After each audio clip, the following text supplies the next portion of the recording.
ওকে যখন বুকে নিলাম কেমন জানি আপন আপন মনে হচ্ছিল। অনেককে সবকিছু বলে দেওয়া উচিত।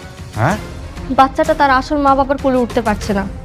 এই বাচ্চাটার জন্য অনেক আর মেঘলা আলাদা হয়ে গেছে। মনে করো তোমার আর মেঘলার যে সন্তান মারা গেছে, সে যদি সত্যি সত্যি মারা না যায়, যদি ভুলেও কখনো জানতে পারে ওর সন্তান আপনার কাছে, তাহলে ও কাউকে ছাড়বে না। তোরা তো ভিক্ষা করতে আসছিস, টাকা না দিলে এখান থেকে যাবি। কোনো কথা নেই, বের হন। আমরা বাটপার না, তুমি মাইয়াটা ভালো না। সেই কখন থেকে আমাদের লোকে খারাপ ব্যবহার করতেছো। কি বললি? আমার সাথে বেয়াদবি করলি? বের হ এখান থেকে, বের হ। আম্মা, আম্মা তুমি ঠিক আছো? আম্মা, ও মা তুই আইসোস? সেই কখন থেকে এই মাইয়াটা আমাদের লোকে খারাপ ব্যবহার করতেছে। এমনকি ফকির মনে করে আমাকে ভিক্ষা উঠিছে। নেন। বেয়াদব মেয়ে, তোমার এত বড় সাহস, তুমি আমার আব্বা আম্মার গায়ে হাত তুলো। আসলে কোথা থেকে ভিক্ষুক এসে? ফকির, তোর বাবা মা সমতুল্য, কিভাবে তুই হাত তুলস গায়ে? বাপ মা শিক্ষা দেয় না কিছু তোরে? সরি ম্যাডাম, ওদেরকে দেখে তো মনে হচ্ছে যেন কেমন লাগছিল, সেজন্যই আমি আসলে এমনটা করেছি। তোর আর চাকরি করতে হবে না, বেরো যা আমার অফিস থেকে, তুই বেরিয়ে যা। না না, সরি সরি ম্যাম, আমাকে চাকরি থেকে বের করবেন না, এইবারের মতো আমাকে মাফ করে দেন প্লিজ ম্যাম। আমার অফিসের রুলস হলো চাকরি করার জন্য ভালো ব্যবহার দরকার। আগে ভালো ব্যবহার শিখবি, তারপর চাকরি করতে আসবি। যা। সিকিউরিটি, সিকিউরিটি, ওনারা বাইর করে দেন। না না না ম্যাম, লাস্ট টাইম এমন আর কখনোই হবে না প্লিজ ম্যাম। ম্যাম আমার কথাটা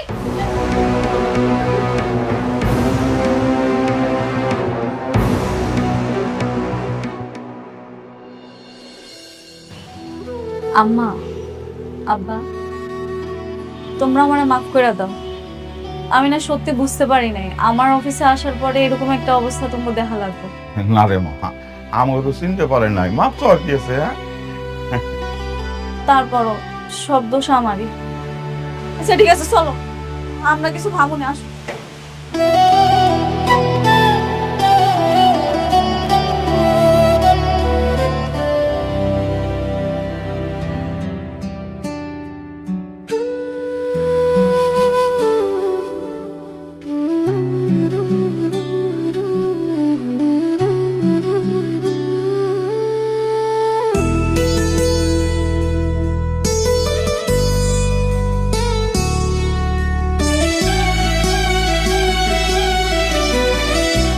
তুমি এখানে আর আমি তোমাকে খুঁজে বেড়াচ্ছি।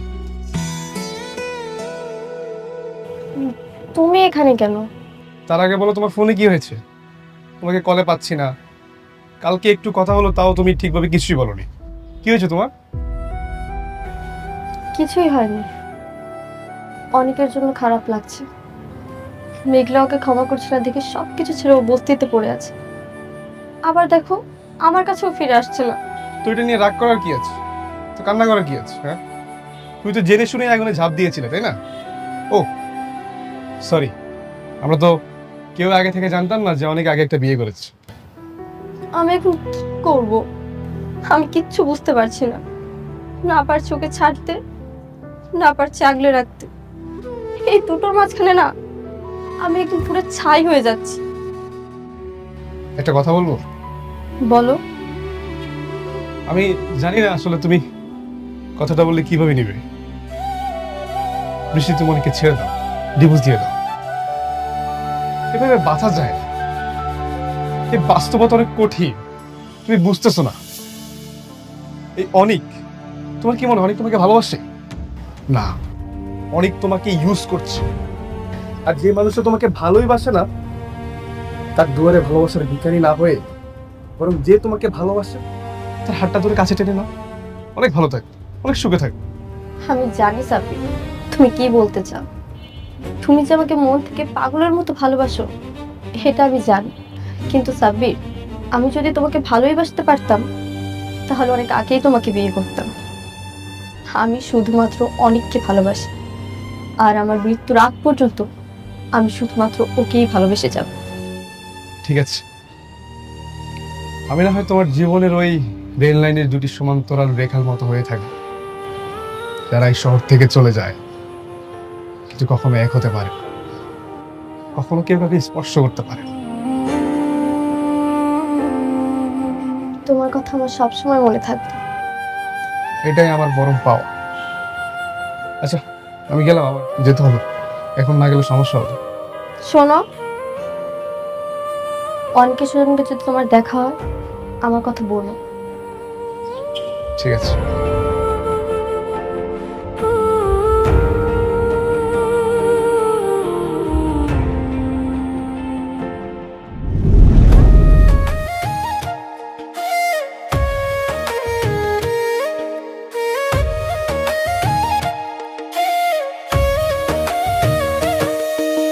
ভাগ্যবনে পাইলাম তোমায়, ভাগ্যে তো আর রইলা না। দুঃখে আমার বুক ভেসে যায়, সুখের দেখা হইল না। তবু আমি তোমার আশায় কাঁদি দিবারাত রোজ। সুখে থেকো, ভালো থেকো গরি, ঘরের রাজপুত্রে। সুখে থেকো, ভালো থেকো গরি, ঘরের রাজপুত্রে।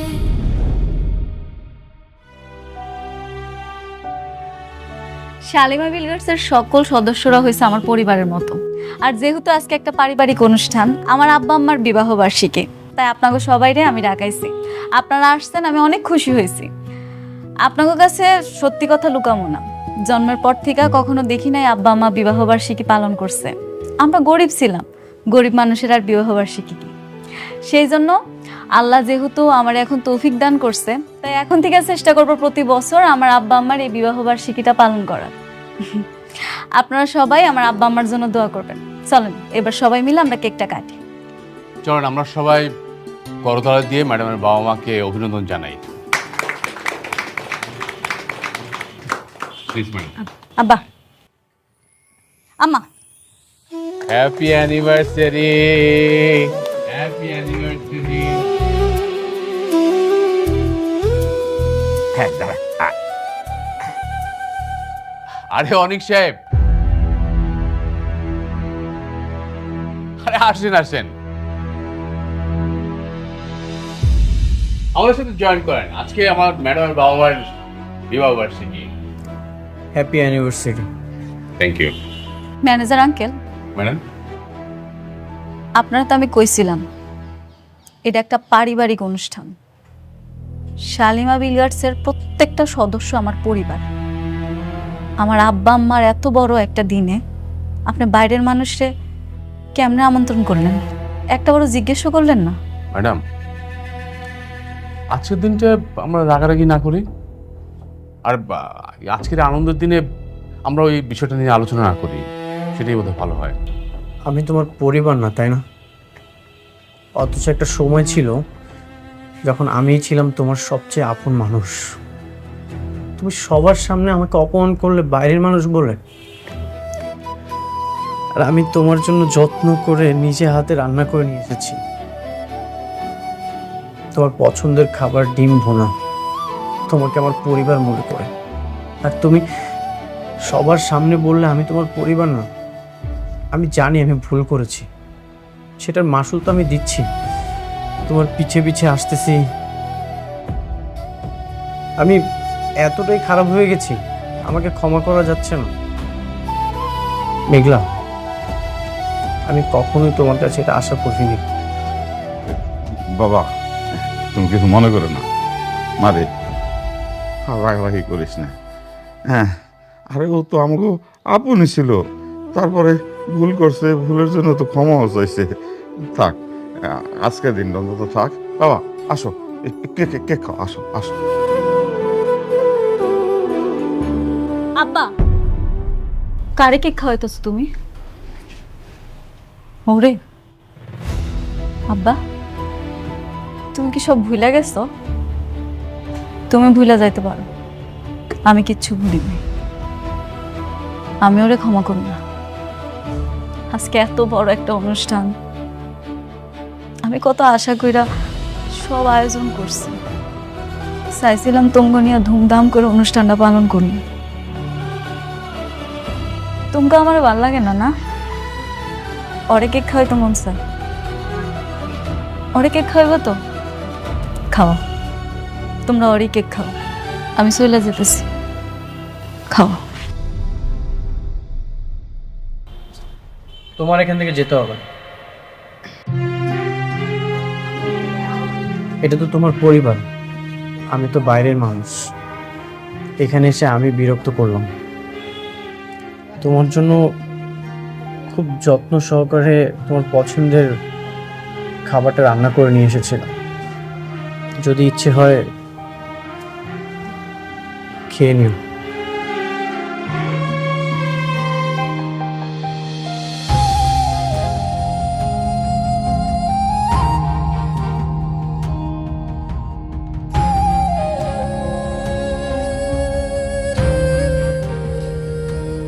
নীলা, আমাদের তো বিয়ের দিন একদম সামনে চলে আসছে, কিন্তু আমরা তো এখনো বিয়ের কোনো প্ল্যানিংই করলাম না। তুমি ঠিক বলছো। আমার বিয়েতে ভেবেছিলাম একটু ধুমধাম করে আয়োজন করব, মনটাই টানছে না। আচ্ছা তুমি কোনো টেনশন করো না, আমি আছি না, বিয়ের সব অ্যারেঞ্জমেন্ট আমি করবো। সব অ্যারেঞ্জমেন্ট আপনি করবেন মানে? সব অ্যারেঞ্জমেন্ট করবেন?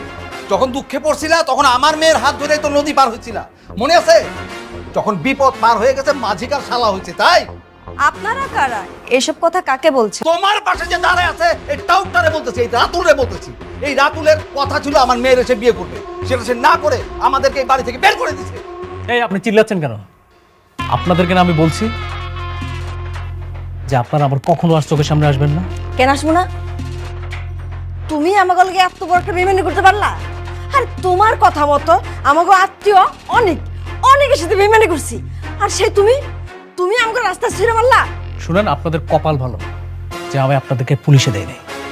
যারা নিজের আত্মীয়র সাথে বেইমানি করতে পারে তারা আমার সাথে বেইমানি করবে না, তার কোনো গ্যারান্টি আছে? রাতুল, তুমি নাকি এই মেয়েকে বিয়ে করতে যাচ্ছ? হ্যাঁ। তাহলে সেদিন যে আমাকে নিয়ে বস্তিতে গিয়েছিলে, আমাকে কথা দিয়েছিলে অনেকের নামে মিথ্যা অপবাদ ছড়ালেন তুমি আমাকে বিয়ে করবে, তাহলে এখন এই মেয়ে? রাতুল, তুমি এই মেয়েকে নিয়ে সেদিন বস্তিতে গিয়েছিলে? কি বলে এসব? আরে বুঝো না, আমি তো অনেককে ফাঁসানোর জন্য ওকে ব্যবহার করেছিলাম, ও তো একটা নষ্ট মেয়ে। এই আপনারা তো আচ্ছা নিমো খারাম। অনেক যখন আপনাদেরকে বাসার থেকে বের করে দিয়েছিল তখন আমি রাতুল রাজ আপনাদেরকে আশ্রয় দিয়েছিলাম, ভুলে গেছে? আমি অত কথা জানি না, তুমি আমার মেয়েকে বিয়ে করবে কিনা সেটা বলো। প্রশ্নই আসে না। দেখো রাতুল, আমার কথাটা শোনো। সবাই জানে যে আমার মেয়েকে তুমি বিয়ে করতে যাচ্ছ। এখন যদি তুমি আমার মেয়েকে বিয়ে না করে অন্য আরেকটা মেয়েকে বিয়ে করো, সমাজে আমি মুখ কি করে দেখাবো? তুমি আমার মেয়েটার জীবন এইভাবে নষ্ট করে দিতে পারো না। আমার মেয়েটার জীবন নষ্ট তো করছোই, কদিন পর তো এই মেয়েটার জীবনও তুমি নষ্ট করবা। আমাকে নিয়ে আপনাদের ভাবতে হবে না, আপনারা এক্ষুনি আমার বাসা থেকে বের হয়ে যাবেন, না হলে না হলে ঘাট ধাক্কা দিয়ে বের করে দেবো। না, যাবো না। আমার মেয়ের সাথে তোমার বিয়ে হইব, তারপর আমরা এখান থেকে যাবো। তুমি আমাকে ঘাট ধাক্কা দিয়ে বাড়ি থেকে বের করে দেবে?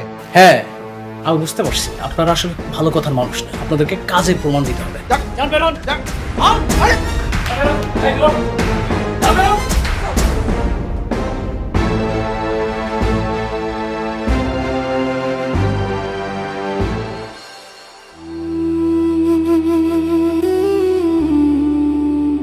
তুমি ওরে এই জায়গা থেকে যাইতে কও, নাহলে তুমি আমার মরা মুখটা পাবা।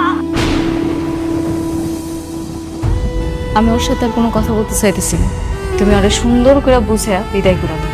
তুমি আমার স্পর্শ করার অধিকার ওই দিনই হারাইছো যেদিন আমার সন্তানের তুমি অস্বীকার করছো।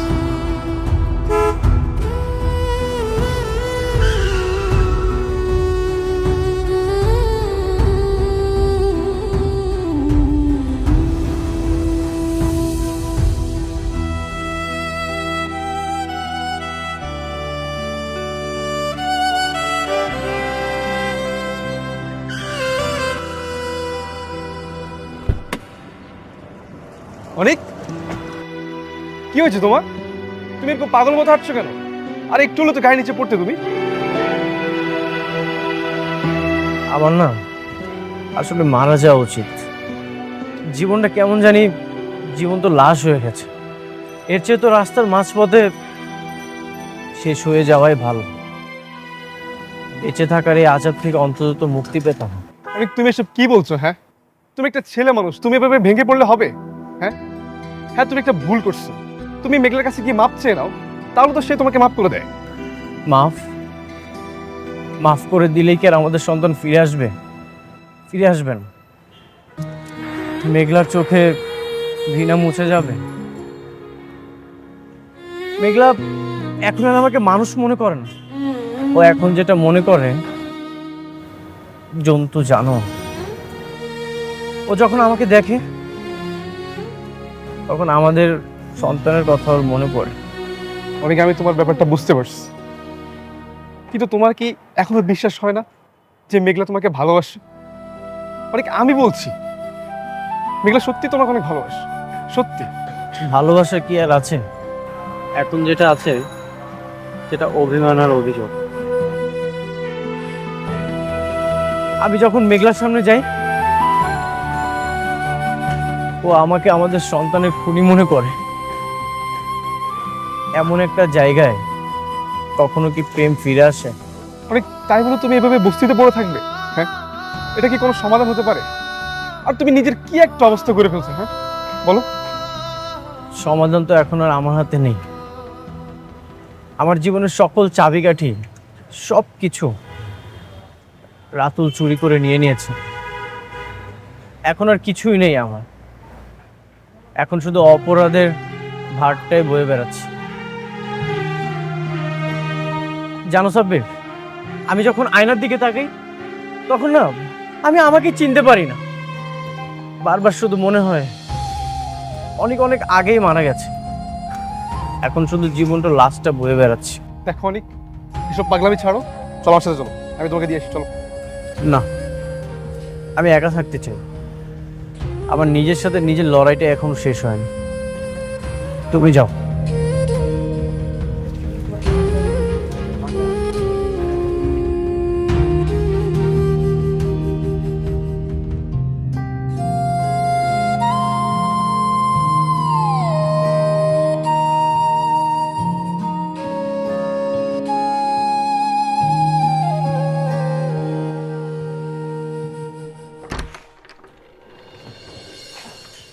ম্যাডাম, উনি আসছেন। আপনি যান। ঠিক আছে। সাব্বির দেখি, তা কি মতলবে আমার এখানে? কেমনে সাহায্য করতে পারি শুনি? আমি এখানে কোনো সাহায্য নিতে আসিনি, আমি অনেকের বিষয়ে কিছু কথা বলতে আসছি। আমি তোমার আগেই বলছি, আমি অনেকের ব্যাপারে কোনো কথা শুনতে চাই না। কেন শুনতে চান না? আপনার শুনতে হবে। সাব্বির, তুমি মনে হয় জানো না কিছু, নাকি নতুন করে আবার সবকিছু শুনতে চাও? তোমার সামনেই সব ঘটনা ঘটছে। তুমি কি জানো না, দিনের পর দিন অনেক আমার অপমান করছে, আমার সন্তানটারে স্বীকৃতি দেয় নাই। আমার সন্তানটা মৃত্যুর পিছনে শুধুমাত্র ওই দেয়, আমার জীবনটা ছারখার করে ফেলাইছে। তারপর আবার জিজ্ঞেস করতেছো কেন ওর কথা শুনতে চাই না আমি? হ্যাঁ আমি জানি, আমি সব কিছুই জানি, কিন্তু আপনি একটা বার চিন্তা করেন তো, একটু অনেকের জায়গায় এসে চিন্তা করেন না।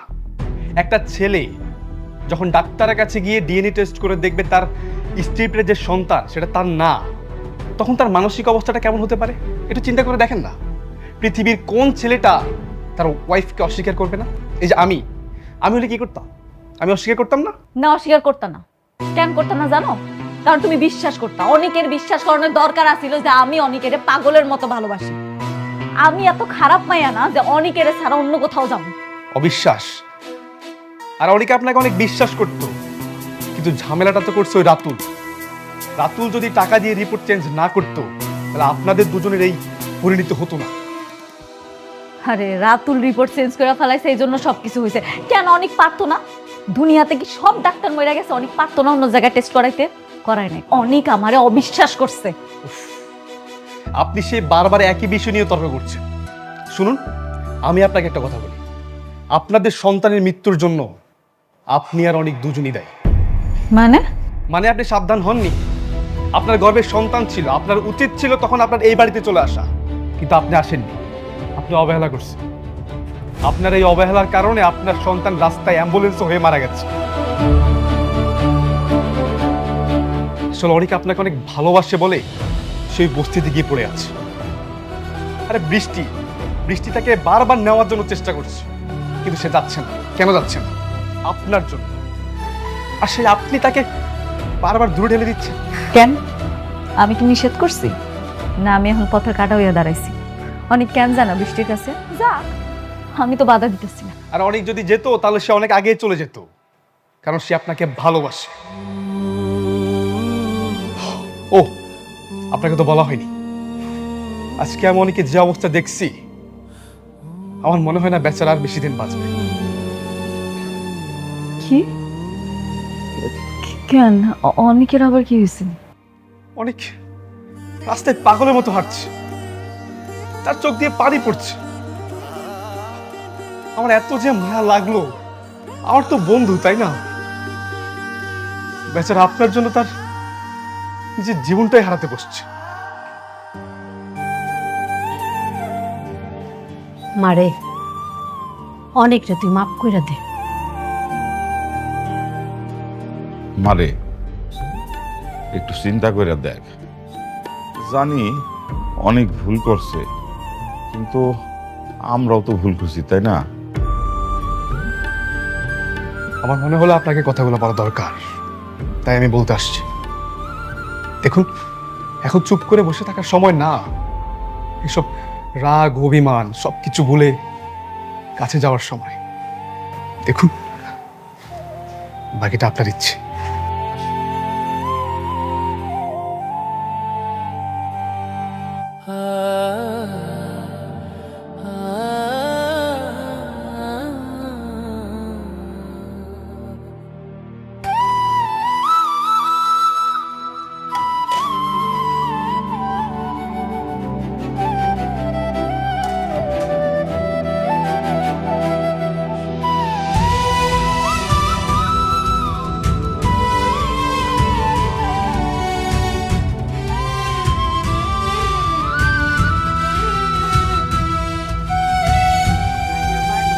তুমি এখানে কেন আবার আসছো?